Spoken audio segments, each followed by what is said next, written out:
You know, I've done a lot of server-side programming as well as front-end development in my career. And server-side programming is a lot of fun. I can't deny that. I enjoy it. But I've always felt there's something really special about being involved in a part of the project that the end user, the guy you're doing all of this for, is able to touch and experience.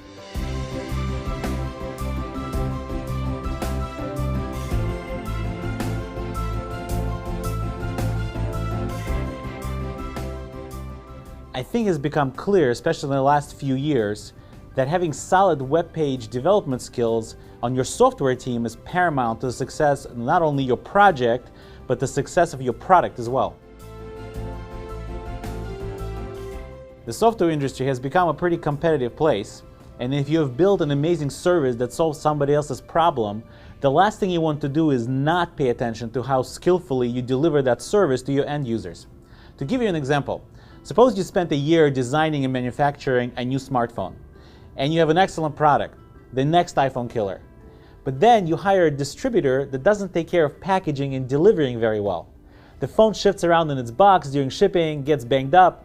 By the time it gets to the hands of the user, it doesn't look so great, it's scratched, the buttons don't always work. Your big product launch fails. Proper layout and functionality of your website, making sure it looks and functions on someone's mobile device just as well as it does on someone's desktop computer, is the delivery mechanism. It's the packaging and shipping of your product to the end user. That last step can make it or break it. So it's essential to not just know how to tinker with HTML, CSS, and JavaScript, but to have solid skills to code up a modern front-end web application. Nowadays, employers and hiring managers know this. In this course, we're going to cover all the essential and fundamental website coding skills. We're going to cover not only the how, but also the why, so you truly understand the reasons behind what you're doing. It's a fairly comprehensive course, so even if you're already familiar with these technologies, you will likely have a number of aha moments. We're going to cover HTML5, CSS3, Twitter Bootstrap CSS framework, which is the most widely used CSS framework today. We'll also cover JavaScript as a programming language of the web, and we'll learn how to use Ajax to retrieve data from the server and then dynamically update the content without having to reload the whole page.